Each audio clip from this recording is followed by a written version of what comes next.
our people back home, they are not secured. Now, this is for you who intend to move abroad. If you have a way to move as a youth, if you come from the broke community, you do not have anybody. Okay, like when I say anybody, I mean you do not have a strong background in terms of finance, you are just struggling. Please find a way and jackpot, especially if you are the first in your family looks up to you. That is the first thing.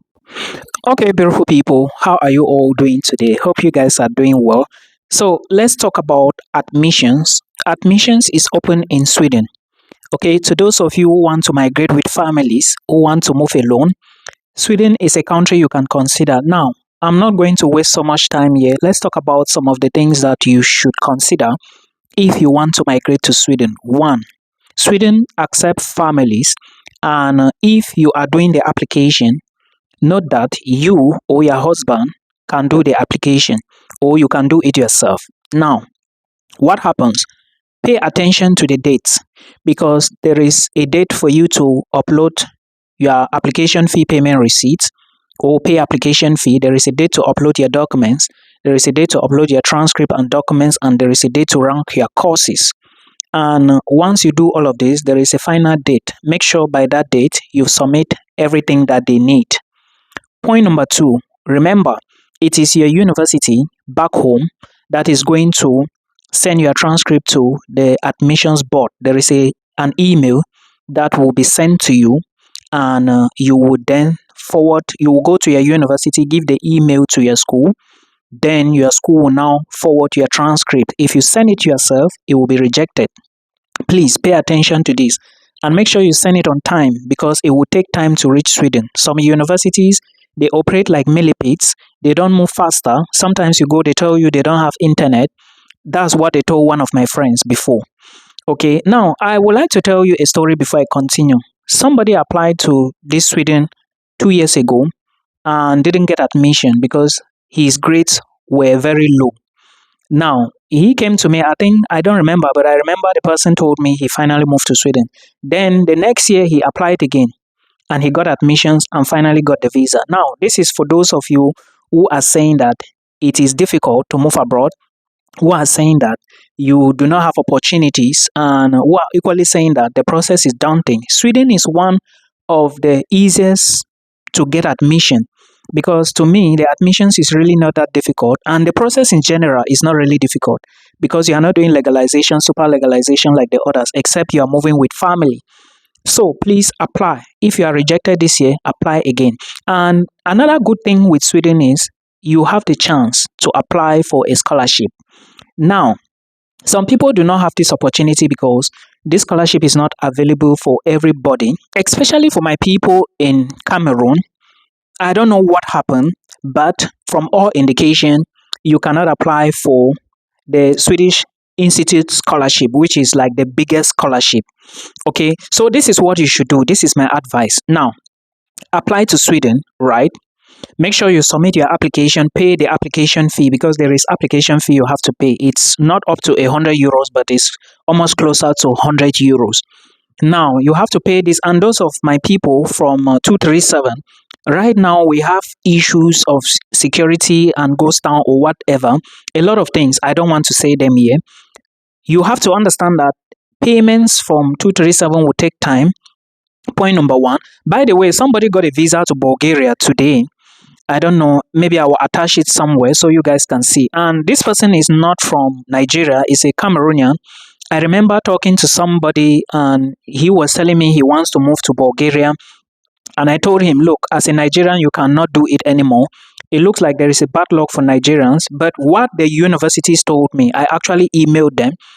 I did a video about this some time ago. Some people came under and said it's not true, that some schools are accepting. But this is what the school told me, which I told you people before. They said they are trying to balance the equilibrium to see that if they are taking 2,000 people from Nigeria or 100, they should also take the same from other countries. So they are trying to balance the equation. So for now, Nigerians can apply again, right? I was actually talking to them on behalf of somebody. So my Cameroon people from other nationalities, you can check it. But for my people from Nigeria, I would not advise you to look at Bulgaria now. Before you apply first, before you apply, because admissions is going to start December, okay, before you apply, make sure you ask them, all right, if you can apply. It is important because at the end of the day, your approval will come from Bulgaria, not from Nigeria. Remember, the process is daunting. Start on time if they actually say you should apply. Congratulations to you, AK, and see you in Europe as you come. Now, going back to Sweden. If you apply to Sweden, you have a chance to apply for these scholarships. Okay, and now one thing you should also understand is that if you are applying for a scholarship, you should also remember it's competitive. So apply here if you can apply. If your country is in the group of people who can apply for the scholarship, do it. If your country is not in the group, still apply. The reason I'm saying you should still apply is you have to select 4 different programs. If you are going for masters, for bachelors, more than that. So you stand a chance to at least go in. If you have a second class, lower, or third class, apply, right? Those of you in the nursing area, you may not have many programs to apply. Those in public health or things related, yeah, you can have a program. You can have, because I checked. I spoke to someone one-on-one today. So if you want to talk to me one-on-one as well, check the link below, all right? Then if you have a question, drop it below. To those of you who dropped questions, I'm still responding to them, and I will do for everybody. So make sure you apply and apply for the scholarship. Now, to those who do not have this scholarship, whose countries are not present, like if you are coming from Cameroon or other countries where the country is not among the list of people to apply for the SI scholarship, this is what you should do. Apply to the other big scholarship in Europe, which is the Erasmus Mundus. It is actually open now. There are so many programs. If you check the catalog, you are going to see. Make sure you meet requirements before you apply, because if you do not meet requirements, it's going to be very hard for you to get admissions. Remember, this scholarship is fully funded. SI scholarship is fully funded. If you do not put in a strong application, you cannot go in. So my advice is stick to requirements, submit a very strong application, submit your application on time, and pray. That is it. Now, to those who want to move to Sweden or to Europe, this video is basically for Sweden, but I'm mixing it with some little things you need to know.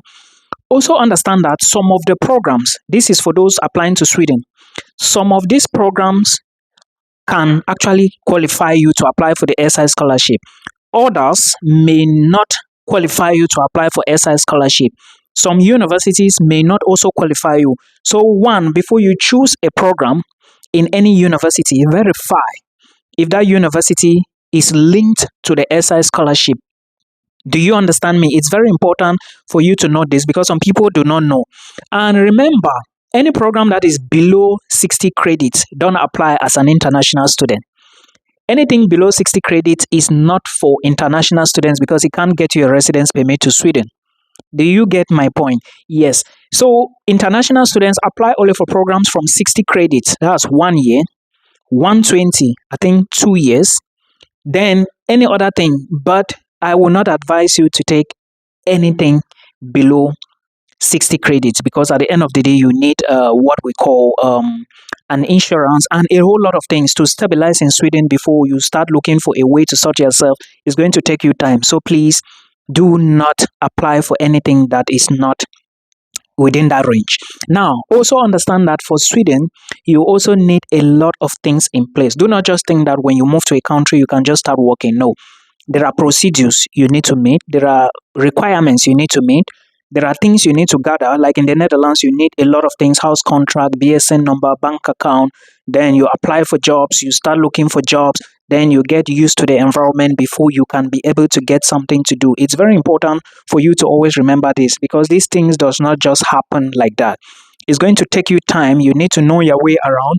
You need to find jobs, okay, before you can raise money. So, and sometimes you are new. Sometimes weather will affect you. So don't just think that when you move to a new country, you're just going to work. No, I'm now talking to those who always ask questions like, Milton, will I be able to work and raise my tuition fee? Sometimes you can be abroad for 4 or 5 months or 6 months or even 7 months before you get a job as a part-time job because not every employer is willing to employ students since you are not going to work all day.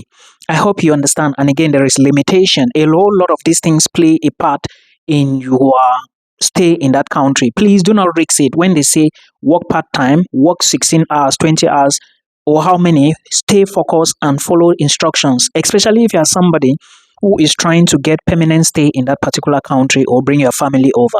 You have to always think about this. Now, another thing I want to talk about this Sweden application is that when you are ranking your courses, when you already know that this course is qualified for the scholarship, when you already know that the university is qualified for the scholarship, always push those programs to the top, because you have to rank your courses like 1, 2, 3, 4. If they take you for the first, they discard the others. If they take you for the second, they remove the others. So always put the most, like the best you want at the top. Okay, rank them in that order, because it's important that they can give it to you and drop somebody else. Then they can drop it for you, then take somebody else. It's very important for you to know this. Now, Sweden is one of those countries that is very expensive. If you check most master's programs, you're going to see that you have to pay like 85,000 Swedish krona for the first installment, which is like close to 5 million, before you can begin visa process. Without payment of this money, you can't, after getting admission, you can't apply for visa. So consider all of that. Then look at the tuition fee. Some programs charge up to 330,000 Swedish krona for the entire program. That's a lot of money.